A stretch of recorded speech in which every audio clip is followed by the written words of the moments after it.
Is he the GOAT? Who knows? Kept taping a schooner glass to his hands. Like, things were ruthless back then. It was great. You're accountable. Not Matt Rogers. Ryan Cross? Not Ryan Tamana Cross. Tahu. Well, no, I'm sure he was a great coach, but they didn't win. Welcome to the first ever episode of Codehoppers, brought to you by Coco in partnership with World Rugby. What is Codehoppers? In Australia, there are two big codes of rugby.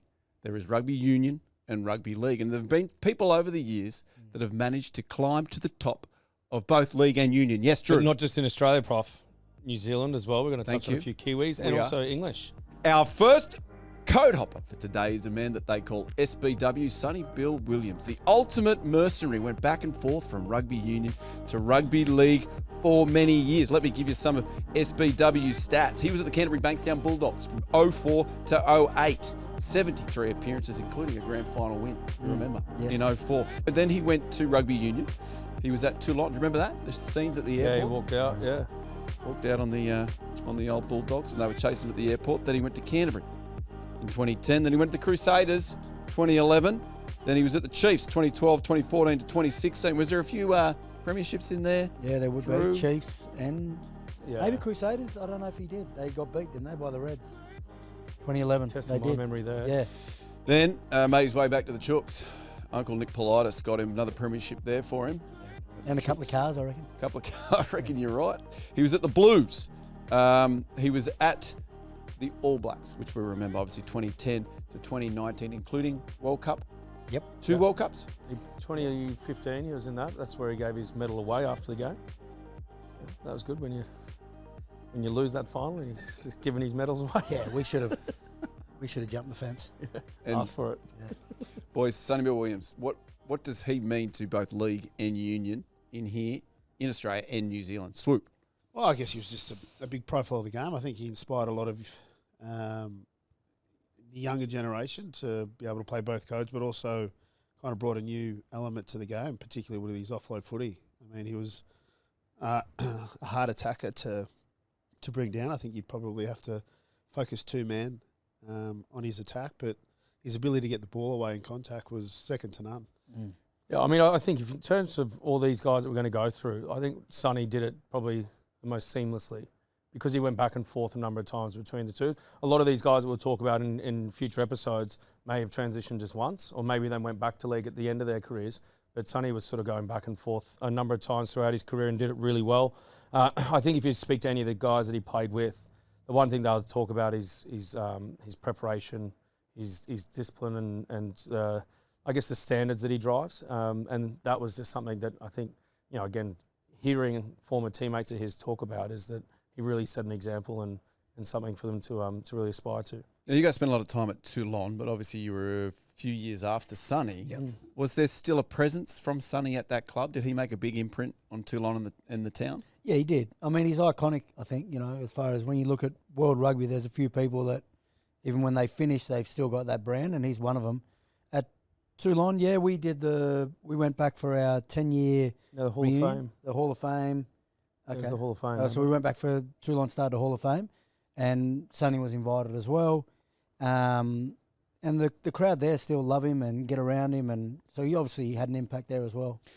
He was at a time when it was kind of frowned upon to jump between League and Union, but he was kind of the first one where he was welcomed in both codes. Like if you remember, he announced quite early on that he was going back to the Roosters, but League wanted him back because he was so amazing. Yeah, I mean, I think it's the profile that he brings, and the eyeballs and all that type of thing that he gets watching your game. And obviously he left in unceremonious ways, and I don't think the Bulldogs would have welcomed him back too quickly in the first instance. Yeah. I know he went back later, but I think it was the way that he did it. The scenes of him walking down, the terminal there at the airport, sort of just running away to brighter pastures in Toulon. But then I think just the way that it went about it, the footy that he was able to play. I think, of course, any team's going to welcome him in. And, then that was, that's typified by Toulon, Canterbury, Crusaders, Chiefs, Wild Knights. There's Toronto Wolfpack as well. Yeah, he played at the Toronto Wolfpack. Yeah. No, he got that big deal. Yeah, like a big deal, but they never actually got a game out of it. No, he got 5 appearances. Yeah. What did they play? 5 in 2020. Must have been sort of COVID Just affected. before the COVID, yeah. I remember that deal. One of my favourite moments was when he came back to League and it was in the Roosters coverage, and they did the thought track. Remember, he was on the sideline, and they put the camera on him, and they got him to record his thought track as he was about to run. What's a thought track? A thought track, so he's standing there ready to run on, and the week in advance, they got him to record what would be going through. He said, I'm pretty excited. I'd be excited to get back to league, and they played it as he was about to run on. Yeah. Amazing. That was the first game where Sammy Burgess went after him. Yes. Remember? He just targeted him, and then I think Sonny then had to almost readjust. It takes a couple of games for him to get that league toughness back. Obviously, Union we're more a mental toughness. Of course, yeah. So, I remember that. That was huge. And then the last code he hopped into was boxing. Yeah. Had a very good boxing career as well. Unfortunately, lost a gal recently, but I mean, that's 3 very tough codes. Well, he's just an athlete, right? Yeah. Like he's an out-and-out athlete. Like you look at him. I mean, even just like the presence when you're in in his person, like it's like his stature in terms of height, but then his build and just the aura he's got a bit about him. Like he's got a bit of a swagger, and it's because he's just got this this great list of achievements that he's done, and whether it's in league, whether it's in union or in boxing, he's just an out-and-out athlete. You got to be decent to sign your initials. Like his signature is SBW. Yeah, would you do only MG? other person? No, I'm not there yet. No. Potentially, I could get there, but the only other person I know is Tana. Tana just writes Tana. That's how he signs. Oh, that's good. Yeah, Like sure.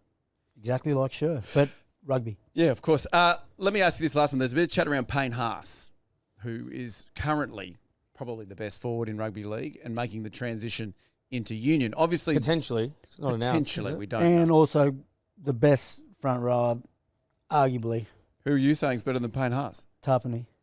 Okay. He's a Canberra. I know, Raiders. Okay, great. He's more of a lock. So the what has seemed to work for most forwards is to go, in particular, second rowers to then end up in outside centre. Worked for Sonny Bill Williams, right? Or did he play 12? I would think he'd be a back rower. Say he'd be more of a 12. 12. Who's that? Sonny Bill? Yeah. Yeah. So for a back rower to go into the centres, what does a prop in rugby league go to? I think he'd be 6 or 8. I mean, Okay. Sam Burgess went to 12. Sonny went to 12 mostly. But I think, the only forward that we've really seen an impact, which we'll talk about in later episodes, is Brad Thorne. I think if Payne Haas was to jump across, you'd have to see him at 6 or 8. Unless he's played it at a younger. Yeah. Brad Thorne, I think, played it in New That's Zealand true, already. But yeah, I'd put him in the back row. And Samu boy, Samu lad, he played maybe a game for Bath in the back row, didn't he? How did he Early go? on? 6, yeah. I think he had more of an impact at in the back row than he did at 12, personally. We will be doing Sam Burgess in an upcoming episode. Gentlemen, that's the first episode of Codehoppers. Anything else we want to add about Sonny Bill Williams? No, I think he's obviously one of the greats. Won a World Cup. He's won plenty of Bledisloes and Super Rugby titles, but equally has done plenty in the game of rugby league as well. So he'd be in the conversation as being one of, if not the best, code hopper. Very, very good. All right, that was Codehoppers, brought to you by Coco in association with World Rugby. Plenty more of these episodes coming up. Keep an eye out for them. Somebody give me a little, you know what you need to do. Cuckoo!